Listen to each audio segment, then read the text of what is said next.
Olá pessoal, aqui é o Velgas. Hoje, dia 12 de julho de 2022. É um tema polêmico, né? Como sobreviverá a Rússia depois da guerra na Ucrânia? Sem dúvida polêmico, mas eu peço a vocês, é um vídeo um pouquinho longo, assistam até o final, tenho certeza que vocês vão gostar. Ele tem análises em cima de fatos, em cima de dados concretos, que dão essa tendência que eu vou mostrar para vocês. Ou talvez a tendência final, vocês que mesmo vão analisar e vão me dizer, peço que vocês escrevam embaixo. Quero primeiro pedir, inscrevam-se no canal, caprichem no gostei, não esqueçam, deem já no início para não esquecer no final de dar, e também compartilhem com suas redes sociais. O ditador russo Vladimir Putin, presidindo cerimônias do Dia da Vitória, no dia 9 de maio, próximo passado, fez um discurso elogiando as Forças Armadas russas e a fortaleza do seu país. A defesa da nossa pátria, quando o seu destino estava em jogo, sempre foi sagrada, disse ele. Nunca vamos desistir. O ditador Putin estava falando sobre o passado, mas também sobre o presente, com uma mensagem clara para o resto do mundo. A Rússia está determinada a continuar a sua guerra contra a Ucrânia. A guerra parece muito distante na narrativa do ditador Putin do que no Ocidente. É justo e corajoso, é bem-sucedido. Nossos guerreiros de diferentes etnias estão lutando juntos, protegendo uns aos outros de balas e estilhaços como irmãos, afirmou o ditador Putin no seu discurso na Praça Vermelha. Os inimigos da Rússia tentaram usar gangues terroristas internacionais contra o país, mas fracassaram completamente. Na realidade, é claro, as tropas russas encontraram resistência local feroz em vez de manifestações de apoio, e foram incapazes de tomar Kiev, a capital da Ucrânia, e depor o governo da Ucrânia, que era a intenção inicial de Putin. Mas para Putin, a vitória pode ser o único resultado publicamente aceitável. Nenhum resultado alternativo é discutido abertamente na Rússia. Por isso, como vocês devem notar, tem uma série de mentiras. A maioria das coisas do discurso dele são emocionais e mentirosos. Eles são, no entanto, discutidos no Ocidente, que está sendo exultante com o sucesso da Ucrânia. Os revés militares da Rússia revigoraram a aliança transatlântica e por um momento fizeram Moscou parecer uma potência cleptocrática de terceira categoria. De fato, existe muita corrupção em Moscou.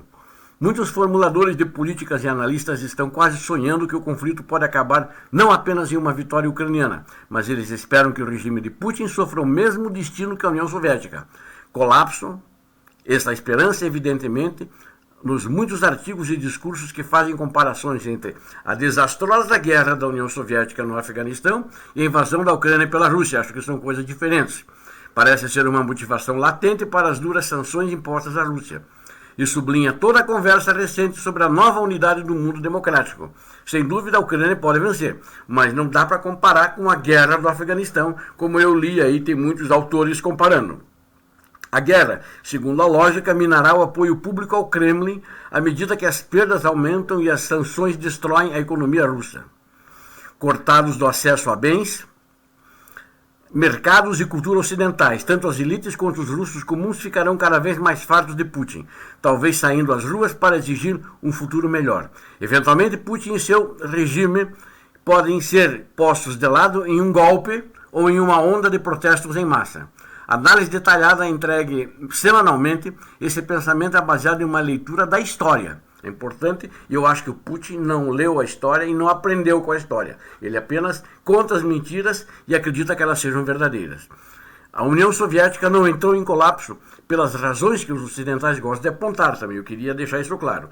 Uma derrota humilhante no Afeganistão não é a causa da queda da União Soviética. Ela deve ter um peso muito pequeno nisso. A pressão militar dos Estados Unidos e da Europa também não. Tensões nacionalistas em repúblicas constituintes da União Soviética e o canto da sereia da democracia. Na realidade, o que foram as políticas econômicas soviéticas. É isso que derrubou o regime soviético. Políticas econômicas soviéticas equivocadas e uma série de erros políticos que causaram a autodestruição do país. Mas isso não significa que o Ocidente seja impotente para moldar o futuro da Rússia agora, hoje. Se o Ocidente continuar unificado, poderá minar lentamente o poder do presidente russo, que é isso que aparentemente está se fazendo. o ditador Putin calculou grosseiramente mal invadir a Ucrânia e, ao fazê-lo, expôs as vulnerabilidades do regime dele. Uma economia muito mais interdependente com as economias ocidentais do que seu predecessor soviético.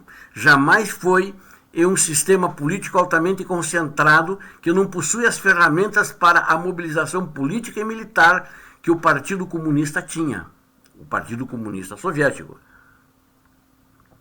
Se a guerra continuar, que vai continuar, a Rússia se tornará um ator internacional menos poderoso.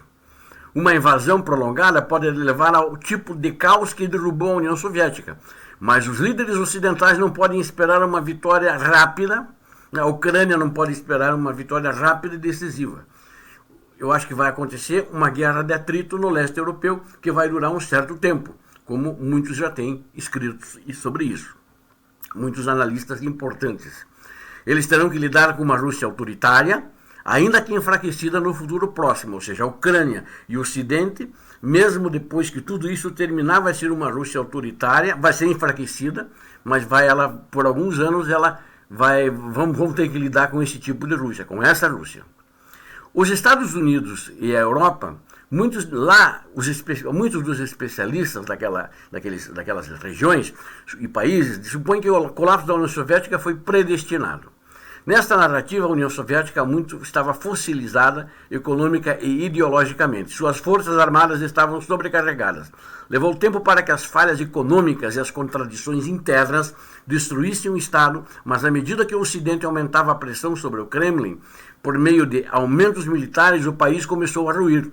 E à medida que os movimentos de autodeterminação nacional nas repúblicas que faziam parte da União Soviética ganharam força, começaram a quebrar. As tentativas de liberalização de Gorbachev, por mais bem intencionadas que fossem, não salvaram o sistema moribundo.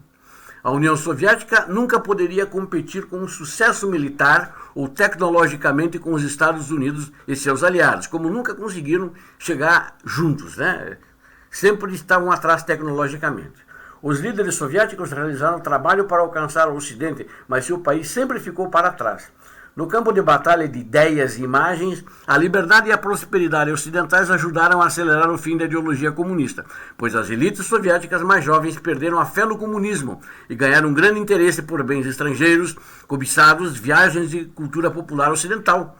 E o projeto imperial soviético certamente enfrentou descontentamento e desdém das minorias étnicas internas. No entanto, essas não eram problemas novos e por si só não foram suficientes para forçar rapidamente o Partido Comunista a sair do poder no final da década de 1980. Vocês viram bem, em 8 de dezembro de 1991, Yeltsin e os líderes da Bielorrússia, da Ucrânia, declararam que a União Soviética deixou de existir como sujeito de direito internacional e da realidade geopolítica. E em 2022, essa Rússia, que foi desmembrada lá naquele ano, naquele dia de dezembro, o Estado que era comandado pelo ditador Putin, que é comandado por ele, havia acumulado mais de 600 bilhões em reservas financeiras, um dos maiores estoques do mundo. Mas para Putin, o objetivo principal dessa sólida formulação de políticas financeiras não era ganhar aplausos internacionais ou mesmo ajudar os russos comuns a manter suas economias. O objetivo era reforçar seu poder, ou seja, o Putin estava interessado no poder próprio, ele, o imperador. Ele não está nem mais interessado, no meu ponto de vista, no modelo soviético, na volta da União Soviética. Ele está interessado no modelo tsarista, onde ele tem o poder absoluto como um tsar, como Pedro I.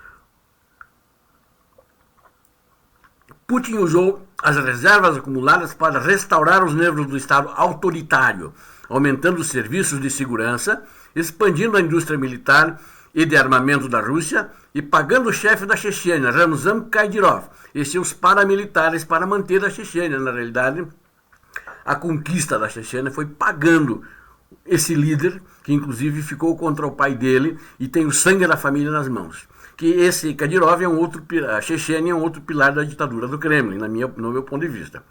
Quando o Putin decidiu invadir a Ucrânia no início agora desse ano, a segunda invasão, ou seja, continuar a invasão, porque a invasão começou mesmo em 2014. Então, agora em 2022, quando ele decidiu aprofundar a invasão, que eu gosto de chamar assim, ele acreditava que as grandes reservas da Rússia permitiriam que o país resistisse a quaisquer sanções resultantes. Mas a resposta financeira do Ocidente foi muito mais dura do que ele esperava. Até mesmo os falcões antirrussos lá no Ocidente, nos Estados Unidos, né, e na Europa, ficaram surpresos. O Ocidente e seus aliados cortaram vários bancos russos do SWIFT, a Rede Internacional de Compensação de Pagamentos, né, que é o SWIFT, e também congelaram 400 bilhões de dólares em reservas internacionais russas que estavam fisicamente armazenadas nos países do G7. Washington e seus aliados também impediram uma série de empresas manufatureiras de trabalhar com o governo russo ou com empresas russas. Mais de 700 empresas de manufatura e varejo ocidentais saíram da Rússia por conta própria, envergonhadas pela opinião pública em seus países de origem. Grandes empresas e intermediários de transporte internacional e financeiros pararam de trabalhar com as empresas ligadas a Moscou. A dissociação é diferente de tudo que o mundo viu desde os bloqueios da Alemanha e do Japão durante a Segunda Guerra Mundial. É bem diferente, né? As penalidades ocidentais podem não estar mudando o pensamento de Moscou, mas eles estão inequivocadamente prejudicando grandes partes da população da Rússia, a saber, as elites do país e a classe média urbana. Governos, universidades e outras instituições ao redor do mundo cancelaram milhares de projetos científicos e acadêmicos com seus pesquisadores russos, serviços que foram inseridos na vida de muitos russos de colarinho branco. Inclusive coisas como Facebook, Netflix, ao Zoom, de repente não estão mais disponíveis para o russo. Os russos não podem atualizar mais seus MacBooks ou iPhones, né? Tornou-se extremamente difícil para eles obter vistos para entrar no Reino Unido ou na União Europeia, diria até impossível. Mesmo que consigo, não há voos diretos ou trens que possam levá-los até lá. Eles não podem mais usar cartões de crédito no exterior ou pagar por bens e serviços estrangeiros. Para os cosmopolitas do país, a invasão da Rússia tornou a vida muito difícil, talvez totalmente difícil ou mesmo impossível para aqueles que estão vivendo fora do país, tendo cartão de crédito russo, etc. À primeira vista, isto pode parecer um mau presságio para o ditador da Rússia. Durante a crise política soviética de 1990 e 91, membros das classes média e alta desempenharam um papel importante no colapso do Estado. Centenas de milhares de soviéticos instruídos se reuniram nas principais praças de Moscou e São Petersburgo, exigindo mudanças. Uma nova elite russa que abraçou o nacionalismo e se opôs à velha guarda soviética ganhou o poder. Após as eleições realizadas em 1990, os trabalhadores do conhecimento e a intelectualidade do país se uniram a essa nova elite para derrubar o Império Soviético. Mas Gorbachev tolerou e, sem dúvida, encorajou esse ativismo político. Putin não. Putin já não tolera o ativismo político como Gorbachev, uma veia mais democrática, tolerou, ao contrário de Gorbachev, que permitiu que adversários concorressem a eleições. Você veja, o Gorbachev permitia oposição. Putin trabalhou para impedir que qualquer russo surgisse como uma ameaça, mais recentemente envenenando o líder da oposição, Alexei Navalny. Em agosto de 2020, prendendo um ano depois, não houve manifestações contra a guerra na escala que Gorbachev permitiu, graças em grande parte à eficiência implacável do serviço de segurança na Rússia. E nas eleições legislativas do ano passado, Putin prendeu todos os opositores, candidatos ou candidatos potenciais antes das eleições, ou seja, concorreram só os amigos do Tsar, ditador Putin. Os executores do Estado policial de Putin têm o poder e as habilidades necessárias para reprimir qualquer protesto de rua, inclusive por meio de intimidações, prisões e outras punições variadas, como multas pesadas, prisões nas residências, sejam de qualquer hora do dia, da noite ou da madrugada, sem que o juiz tenha dado a ordem para isso. A polícia pode entrar lá, enfim. E o Estado russo está pressionando agressivamente para controlar a mente do povo. Nos primeiros dias após a invasão, o Legislativo da Rússia aprovou leis que criminalizam a discussão aberta e a divulgação de informações sobre a guerra. O governo forçou as exigências de notícias independentes do país a fechar. Mas estas são apenas as ferramentas mais visíveis do sistema de controle do ditador russo, como muitos outros autoritários. O ditador russo também aprendeu a explorar a desigualdade econômica para estabelecer uma base firme de apoio, apoiando-se nas diferenças entre o que a acadêmica russa Natália Zubarev chama de 4 Rússias. E ela descreveu essas 4 Rússias, na qual eu acho que na realidade são 2 Rússias, né? A primeira Rússia, no meu ponto de vista, isso coincide com a dela, né? Consiste em habitantes urbanos das grandes cidades, muitos dos quais trabalham na economia pós-industrial, estão culturalmente ligados ao Ocidente. São a fonte da maior parte da oposição ao ditador Putin e já fizeram protestos contra o presidente antes, mas eles constituem apenas mais ou menos 25 a 30% da população, pelas estimativas. A outra Rússia, no meu ponto de vista, que ela dividiu em 3, eu acho que é uma Rússia só, são moradores de cidades industriais mais pobres, né, que têm nostalgia do passado soviético.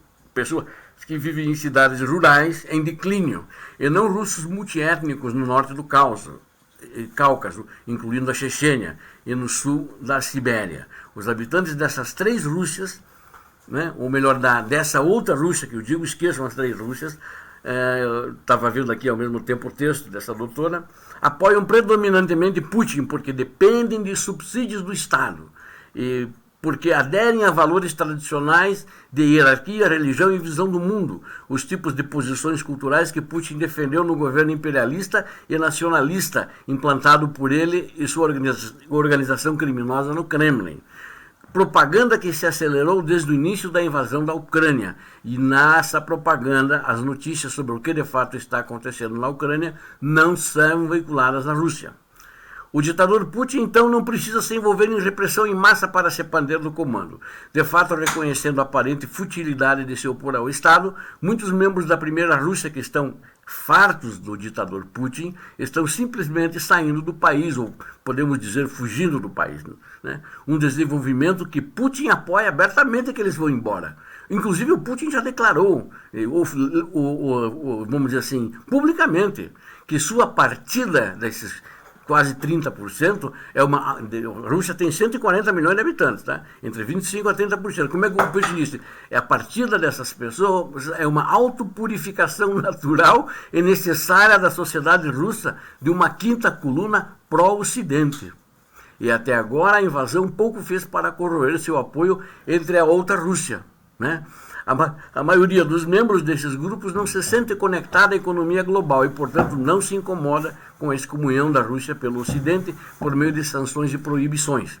Para manter o apoio desses grupos, Putin pode continuar subsidiando algumas regiões e despejando bilhões em projetos de infraestrutura e construção em outras, enquanto ele tiver esses bilhões para despejar. As sanções vão corroer muito essa sua capacidade de investimento. Ele também pode apelar para seus sentimentos conservadores e nostálgicos, algo que Gorbachev nunca fez. A turbulenta história da Rússia levou a maioria do povo a querer um líder forte e a consolidação do país. Muitos não estão interessados em democracia, em direitos civis e autodeterminação nacional. Gorbachev, no entanto, não era um homem no sentido forte como Putin, ou seja, um ditador, ele era um democrata. O líder soviético, Gorbachev, foi impulsionado por uma visão extraordinariamente idealista. E ele sabia que a União Soviética estava perdendo para o Ocidente, então ele idealizou a perestroika e por isso ele se recusou a usar a força militar e policial para manter o Império Soviético e para manter-se no poder. Ele mobilizou os grupos mais progressistas da sociedade russa, sobretudo a inteligência e os profissionais urbanos, para ajudá-los a arrancar a União Soviética do seu isolamento, estagnação e amarras conservadoras. Mas ao fazer isso, ele perdeu o apoio do resto da Rússia, daquela outra Rússia que eu falei, e foi forçado a deixar o cargo, deixando para trás um legado de crise econômica, né, de caos e secessão. As expectativas de vida dos russos, na época, em 1990, dos homens de 69 anos, caiu para 64 anos, de 1990 a 1994. E para as mulheres, de 64 anos para 58 anos. A população da Rússia diminuiu e o país enfrentou escassez de alimentos. Não é de admirar que tantos russos quisessem um homem forte como Putin por causa disso, que prometeu protegê-los de um mundo hostil e restaurar o Império Russo. Nas semanas após a invasão da Ucrânia, a reação instintiva do povo russo foi se unir ao Tsar, não acusá-lo de agressão não provocada, como isso estava sendo propalado no Ocidente. Mas, na realidade, como é que ele defende o povo dele? Com repressão. Né? Mesmo aqueles que são a seu favor, se alguma coisa fizerem contra, ele vai reprimi-los, vai prendê-los, vai matá-los. Como ele disse que está indo para salvar o povo ucraniano, lá onde moram aqueles que ele disse que são russos, ele está assassinando, destruindo as cidades, expulsando as pessoas de casa. Há um consenso entre os economistas ocidentais e russos experientes de que, a longo prazo, as sanções farão com que a economia da Rússia encolha à medida que as interrupções na cadeia de suprimento aumentam. As indústrias de transporte e comunicações do país são especialmente vulneráveis. Os aviões de passageiros da Rússia, os trens mais rápidos e a maioria de seus automóveis são fabricados no Ocidente. E agora estão isolados das empresas que sabem como atendê-los, mantê-los e administrá-los. Até as estatísticas oficiais do governo indicam que a montagem de carros novos na Rússia caiu vertiginosamente, pelo menos em parte porque as fábricas russas estão sem peças fabricadas no exterior. O complexo militar industrial russo pode continuar a funcionar desimpedido por enquanto, mas também enfrentará escassez. No passado, e inclusive já os chips usados em aviões de combate e muitos tanques de guerra também, eles não têm. E já tem notícias que eles estão tirando chips de geladeiras, de outros equipamentos de uso doméstico para colocar nos equipamentos militares. Né? E agora, se apenas por razões éticas eles não vão receber mais, né? E por causa dessas sanções. O setor de energia russo, que vamos dizer, mais ou menos escapou em grande parte das penalidades, à medida que os preços sobem, ganhou dinheiro, mas parece que o Ocidente vai bloquear definitivamente qualquer importação de gás. E aí ele vai ter problemas muito logo, já a partir do ano que vem. Eventualmente a produção de energia ela vai se deteriorando e o setor de energia precisará de peças de reposição e atualizações tecnológicas que somente o Ocidente, ou seja, os países civilizados, podem oferecer adequadamente, que eles não produzem. As autoridades russas admitiram que a produção do petróleo já caiu 7,5% em março desse ano e pode cair para níveis não vistos desde 2003. A venda de energia provavelmente também se tornará um problema para a União Soviética, para a Rússia. Né? Então, o que de fato vai acontecer com a Rússia vai ser uma Rússia fraca depois da guerra. Muita gente vai haver um êxodo de pessoas. Né? A longo prazo é muito fácil de imaginar isso. E vão enfraquecer o Estado russo, ele já está enfraquecendo. Isso pode aumentar o separatismo, retornar a algumas regiões, como a Chechênia, voltar em outras regiões, como tinha na Chechênia, e eles não vão conseguir aguentar o tranco, né, porque desgastaram muito as suas tropas na Ucrânia. Se o Kremlin parar de pagar as contas de seus moradores, as tensões geralmente aumentarão entre Moscou, onde o dinheiro é acumulado, né, onde se concentra o dinheiro, onde estão as pessoas mais ricas do país, e as cidades e regiões industriais que dependem de importações e exportações. Poderá haver um antagonismo, um confronto entre elas. É mais provável que isso aconteça no leste da Sibéria, no centro do Volga e no centro do Volga. Regiões produtoras de petróleo que podem se ver forçadas a dar parcelas cada vez maiores dos lucros, cada vez menores ao Kremlin. O Ocidente deve, no entanto, manter o curso. As sanções drenarão gradualmente o baú de guerra da Rússia e, com ele, a capacidade de luta do país, enfrentando contratempos crescentes no campo de batalha. O Kremlin pode concordar com um armistício desconfortável, né? Mas o Ocidente também deve permanecer realista. Da mesma forma, seria determinista para o Ocidente esperar que uma Rússia enfraquecida cairia. Haverá pelo menos um período em que a Ucrânia e o Ocidente, como eu já disse, terão que coexistir com o Estado russo enfraquecido e humilhado, mas ainda assim autocrático, ditadura. Mesmo eles têm que manter a ditadura para eles não caírem do poder, porque se não reprimirem, o povo poderá querer derrubá-los. Os formuladores de políticas ocidentais devem se preparar para essa eventualidade, em vez de sonhar com o colapso em Moscou. E, enquanto isso, infelizmente, a guerra continua, a matança continua, enquanto exaurirem os recursos de Moscou. E isso vai demorar um certo tempo, porque as sanções vão ter resultado no decorrer do tempo. Obrigado a todos vocês que assistiram esse vídeo, tenho certeza que gostaram. Caprichem no like aí, no gostei, compartilhem com suas redes sociais e inscrevam-se no canal. Deus abençoe a todos, paz e bem.